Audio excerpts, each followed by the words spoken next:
नमस्कार। आज हम डिस्कस करेंगे एचपीएसएससी का प्रीवियस पेपर। जो एचपीएसएससी का प्रीवियस पेपर है इसका आज हम देखिए, पहले तो हम जियोग्राफी का सेक्शन डिस्कस करेंगे क्योंकि लास्ट टाइम हमने हिस्ट्री का सेक्शन डिस्कस किया था। तो आज जियोग्राफी के सेक्शन से जो है वो स्टार्ट करते हैं। 152 क्वेश्चन में क्या पूछा गया है, यहाँ पर पूछा गया है which is the nearest planet to sun. सूर्य के निकट जो सबसे ग्रह है वो पूछा गया है कि सूर्य से सबसे निकटतम जो है वो कौन सा ग्रह है। तो अगर हम बात करें कि कौन सा ग्रह सबसे नज़दीक है तो वो है मरकरी। ऑप्शन ए जो है वो सही आंसर है। मरकरी ग्रह जो है वो सूर्य के सबसे नज़दीक है। अगर हम प्लेनेट्स के बारे में बात करें तो प्लेनेट्स के बारे में देखिए, एक ना एक क्वेश्चन जो है वो हर एक एग्जाम में आपको देखने को मिल जाएगा। मैक्सिमम 70-80% एग्जाम्स में देखने को मिल जाएगा। चलिए रिवाइज करते हैं एक बार। पहले तो पूछ लिया जाता है कि इवनिंग स्टार जो है वो किस ग्रह को कहते हैं। इवनिंग स्टार जो है वो वीनस प्लेनेट को कहा जाता है। कई बार क्वेश्चन पूछ लिया जाता है कि हॉटेस्ट प्लेनेट, सबसे गर्म ग्रह जो है वो कौन सा है।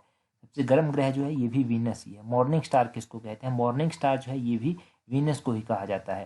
तो ये तो वीनस के बारे में हो गया। अगर बात करें कि सबसे बड़ा प्लेनेट कौन सा है, सबसे बड़ा प्लेनेट जो है वो जुपिटर है। अगर पूछ लिया जाए कि नीला ग्रह किसको कहते हैं, ब्लू प्लेनेट किसको कहते हैं, ब्लू प्लेनेट जो है वो कहा जाता है अर्थ को। सूर्य से सबसे दूर कौन सा ग्रह है, फारदेस्ट प्लेनेट कौन सा है। सूर्य से सबसे दूर जो ग्रह है उसका नाम है नेपच्यून। नेपच्यून ग्रह का नाम भी जो है वो याद रखिएगा। तो ये इंपॉर्टेंट प्लेनेट हो गए। क्वेश्चन नंबर 153 है, यहाँ पर पूछते हैं, यहाँ पर पूछा गया है what is the approximate percentage of oxygen in the earth atmosphere. पृथ्वी के वायुमंडल पर ऑक्सीजन का लगभग कितने प्रतिशत है। तो अगर ऑक्सीजन की परसेंटेज की बात करें कि ऑक्सीजन का परसेंटेज जो है वो कितना है, तो वो है 21% अप्रोक्सीमेटली। अच्छा, अगर आपसे पूछा जाता है कि नाइट्रोजन कितने परसेंट है, नाइट्रोजन जो है वो 78% है। ये नाइट्रोजन का परसेंटेज है 78%। कार्बन डाइऑक्साइड कितने परसेंट है, तो कार्बन डाइऑक्साइड जो है वो 0.04% जो है वो यहाँ पर आता है। ऑक्सीजन का आपको पता चल गया 21% है यहाँ पर। अगर आपसे पूछ लिया जाए कि आर्गन गैस कितने परसेंट है, आर्गन गैस की बात करें तो ये 0.93% जो है वो यहाँ पर आती है। तो ये सब परसेंटेज याद रखिए आप, कितनी परसेंट कौन सी गैस है यहाँ पर। अगला क्वेश्चन है 154 क्वेश्चन। यहाँ पर पूछते हैं which cloud has greatest vertical extent. तो ऐसा कौन सा क्लाउड है, किस मेघ का अधिकतम जो है वो क्षैतिज विस्तार जो है वो होता है। अगर वर्टिकल एक्सटेंट बात करें कि किस क्लाउड का सबसे ग्रेटेस्ट वर्टिकल एक्सटेंट है, तो इसका सही आंसर है क्यूमुलस। यानी कि कपासी मेघ जो होते हैं, क्यूमुलस क्लाउड जो होते हैं, उनका ग्रेटेस्ट वर्टिकल एक्सटेंट जो है वो होता है। क्लाउड्स के बारे में और भी इंपॉर्टेंट क्वेश्चन है। पहले तो इस क्वेश्चन को ध्यान रखिएगा कि मोस्ट इंपॉर्टेंट क्वेश्चन है ये, तो इस क्वेश्चन को ध्यान रखना है आपने। अब बात करते हैं और जो क्लाउड्स हैं। तो पहले तो क्यूमुलस क्लाउड के बारे में जानिए। ये कॉटन की तरह दिखते हैं। देखो हिंदी में भी इसको कपासी मेघ कहते हैं, तो ये कॉटन की तरह जो है वो दिखते हैं। और अगर हम बात करें साइरस क्लाउड्स की, तो साइरस क्लाउड जो है ये बड़े हाई एल्टीट्यूड में जो है वो बनते हैं। एक क्वेश्चन बड़ा कॉमनली पूछा जाता है कि कौन से क्लाउड जो है वो थंडर स्टॉर्म का जो है वो साइन होते हैं, तो क्यूमुलो निम्बस क्लाउड याद रखना है, क्यूमुलो निम्बस क्लाउड। ये जो है वो थंडर स्टॉर्म के लिए होते हैं। और ऐसे कौन से क्लाउड होते हैं जो कंटिन्यूस रेन क्लाउड को जो है वो रिप्रेजेंट करते हैं, तो कंटिन्यूस रेन क्लाउड जो होते हैं वो निम्बो स्ट्रेटस क्लाउड को कहा जाता है, निम्बो स्ट्रेटस क्लाउड को कहा जाता है। ये 3-4 क्वेश्चन आप यहाँ से याद रखिए। आगे 155 क्वेश्चन यहाँ पर पूछा गया है which is the highest peak of Australia. Australia की पूछी गई है सबसे हाईएस्ट पीक जो है। तो ऑस्ट्रेलिया की हाईएस्ट पीक की बात करेंगे तो 155 का जो है वो ऑप्शन है सही आंसर है, माउंट कॉसिस्को। माउंट कॉसिस्को जो है वो सही आंसर है। अब ये तो होगी हाईएस्ट पीक ऑफ ऑस्ट्रेलिया। पहले तो मैं आपको ऑस्ट्रेलिया के बारे में थोड़ा सा बता देता हूँ। अगर बात करें इसकी कैपिटल कहाँ पर है, राजधानी कहाँ पर है, तो कैनबेरा जो है वो यहाँ की राजधानी है। ऑस्ट्रेलिया की राजधानी है कैनबेरा। अगर हम ऑस्ट्रेलिया की करेंसी की बात करें कि ऑस्ट्रेलिया की जो करेंसी है वो क्या है, तो ऑस्ट्रेलिया की जो करेंसी है ऑस्ट्रेलियन डॉलर। ऑस्ट्रेलियन डॉलर जो है वो यहाँ की करेंसी है। तो एवरेस्ट जो है, एवरेस्ट हाईएस्ट पीक है वर्ल्ड की, और ये कहाँ पर है, ये नेपाल में पड़ती है। और अगर हम बात करें कि दूसरे नंबर पर हाईएस्ट पीक कौन सी, दूसरे नंबर पर जो है वो K2 जो है वो सेकंड हाईएस्ट पीक है। ये कहाँ पर स्थित है, ये देखो पाकिस्तान और चाइना के बॉर्डर पर जो है वो स्थित है। और ये जो है ना ये कराकोरम रेंज में आती है, कराकोरम रेंज में जो है वो आती है। और अगर हम बात करें तीसरे नंबर पर हाईएस्ट पीक कौन सी है, तो कंचनजंगा जो है वो तीसरे नंबर पर हाईएस्ट पीक है। ये जो है ये इंडिया नेपाल बॉर्डर पर है। तो ये आप हाईएस्ट पीक के बारे में याद रखिए। आगे पूछते हैं 156 क्वेश्चन में। ये यहाँ पर पूछा गया है which river originate from Brahmagiri range in western Ghat. तो कौन सी नदी जो है वो पश्चिमी घाट में ब्रह्मगिरी पर्वतमाला से उत्पन्न होती है। अगर बात की जाए ब्रह्मगिरी जो ब्रह्मगिरी पर्वतमाला से है, यहाँ से कौन सी नदी जो है वो उत्पन्न होती है, तो यहाँ से जो है एक नदी उत्पन्न होती है जिसका नाम है कावेरी। कावेरी नदी जो है यहाँ से उत्पन्न होती है। अब कावेरी नदी यहाँ से उत्पन्न होती है, कावेरी नदी जो है ये कौन कौन से स्टेट से होकर गुजरती है? तो ये तमिलनाडु, कर्नाटक, केरला, पुडुचेरी, इन स्टेट से जो है वो होकर गुजरती है। और ये जो कावेरी है इसकी सहायक नदियाँ आपने याद रखनी है। सहायक नदियाँ इसकी कौन कौन सी हैं? तो इसकी जो इम्पोर्टेंट सहायक नदियाँ हैं उनमें हरंगी आ जाता है, हेमावती आ जाता है, शिमसा आ जाता है, अर्कावती आ जाता है और भवानी आ जाता है, अमरावती आ जाता है। तो ये इसकी इम्पोर्टेंट सहायक नदियाँ याद रखिए। लास्ट टाइम जो था वो हमने एक इम्पोर्टेंट नदी थी कृष्णा नदी, कृष्णा की इम्पोर्टेंट सहायक नदियाँ पढ़ी थी। तो उस दिन एग्जाम में पूछा गया था कि तुंगभद्रा नदी जो है वो किसकी सहायक है? तो तुंगभद्रा जो है ये कृष्णा की सहायक है। अब तुंगभद्रा जो है वो कृष्णा की सहायक है, कृष्णा की और भी सहायक नदी है। इनमें घाट प्रभा आ जाता है, माल प्रभा आ जाता है, तुंगभद्रा आ जाता है, भीम आ जाता है, मूसी आ जाता है। तो ये जो है ये इसकी इम्पोर्टेंट सहायक नदियाँ हैं। तो ये आपको यहाँ से रिवीजन हो गया। अगला क्वेश्चन देखिए, अगले क्वेश्चन में पूछते हैं which is not a fibre crop? इनमें से कौन सी फाइबर क्रॉप नहीं है? अब देखो इजीली आप जो है वो मार्क कर सकते हैं सही आंसर टबैकू। टबाकू यानी कि तंबाकू, तंबाकू जो है ये एक फाइबर क्रॉप नहीं है। सिल्क आपको बताया फाइबर क्रॉप है। और रेशा जहाँ से निकलता है, रेशा आप समझिए, सिल्क से निकलता है, जूट हो गया, कॉटन हो गया, ये सभी जो है ये फाइबर क्रॉप के एग्जाम्पल आते हैं।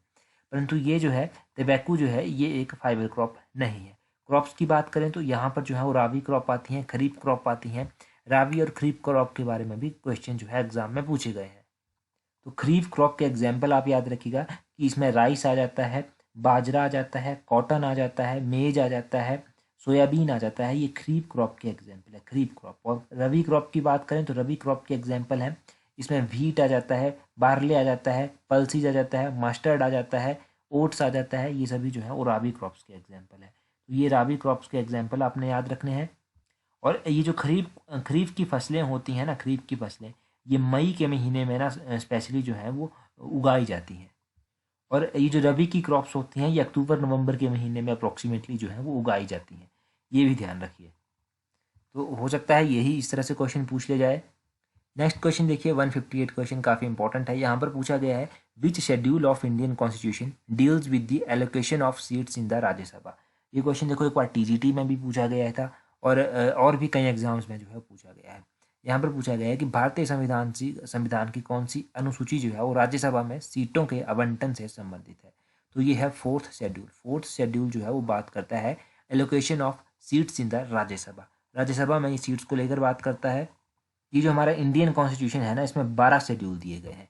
अब 12 शेड्यूल दिए गए हैं तो 12 के 12 शेड्यूल वैसे तो आपको याद होने चाहिए, परंतु इंपॉर्टेंट शेड्यूल मैं आपको बता देता हूँ। पहला शेड्यूल जो है वो किसकी बात करता है? वो बात करता है name of state, name of union territory. और दूसरा दूसरा जो हमारे पास शेड्यूल है वो किसकी बात करता है? दूसरा शेड्यूल बात करता है जिसमें प्रोविज़न है अलाउंसेस को लेकर, स्पेशल प्रिविलेजेस जो दिए जाते हैं उनको लेकर, जो प्रेसिडेंट, गवर्नर, स्पीकर इनको दिए जाते हैं, इनको लेकर जो है वो बात करता है। तीसरा शेड्यूल जो है वो बात करता है ओथ यानी कि शपथ की। शपथ किसकी? यूनियन मिनिस्टर हो गया, मेंबर ऑफ पार्लियामेंट हो गया, जजेस हो गया, स्टेट मिनिस्टर हो गया, कैग हो गया, जजेस ऑफ हाई कोर्ट हो गया, इन सभी की ओथ की बात करता है। चौथा शेड्यूल बात करता है राज्यसभा में सीटों के बंटवारों को लेकर।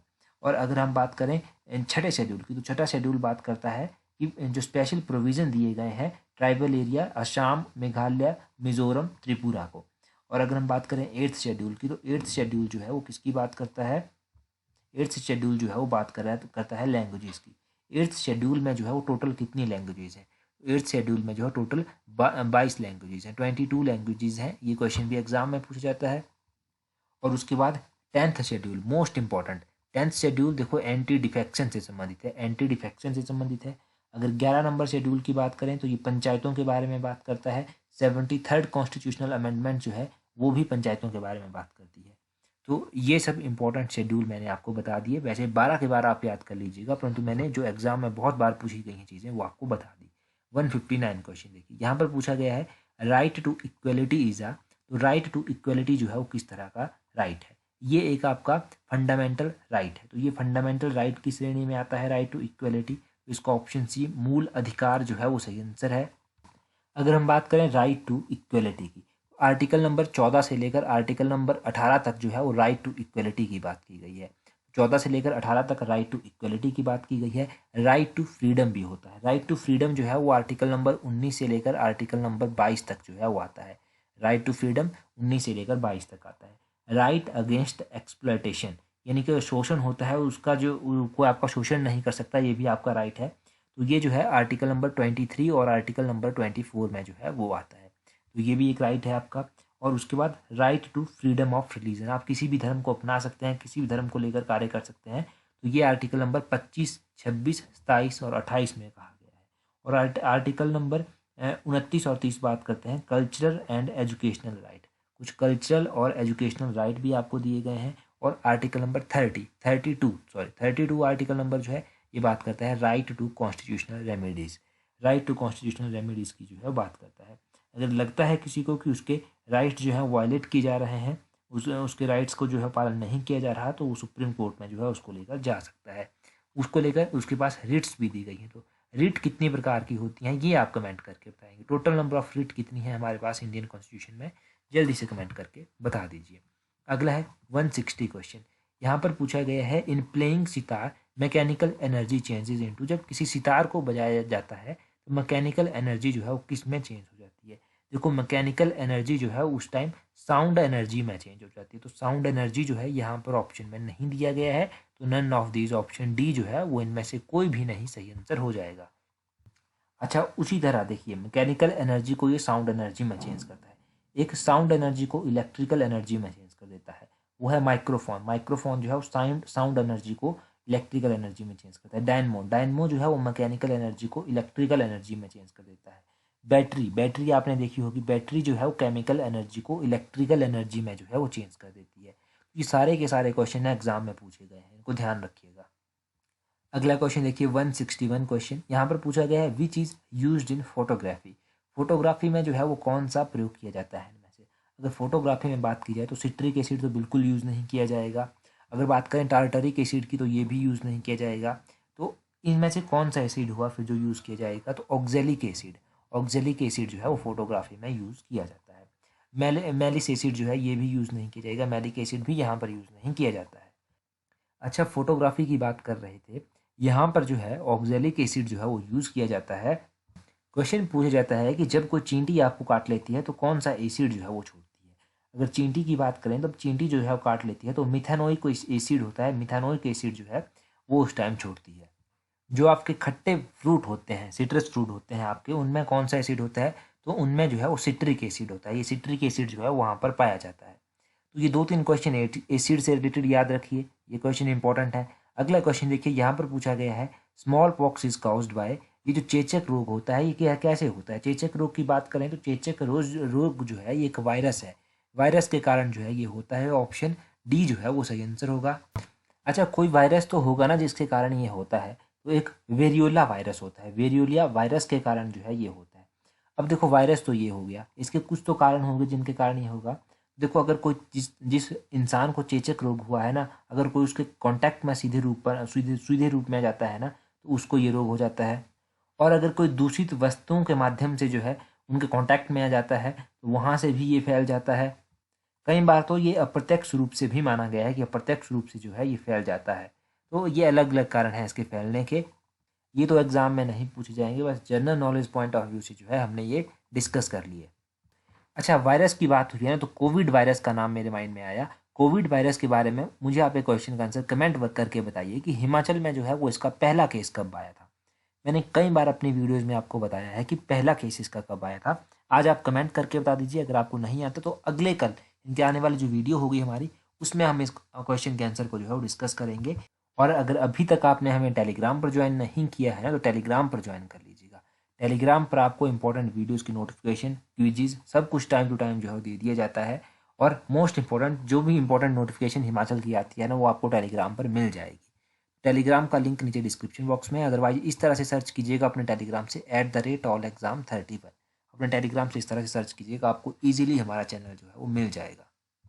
और जो क्वेश्चन आपने आपसे आज पूछा है वो भी ज़रूर बताइएगा। So that's all for today. Thank you very much for watching and listening it very patiently.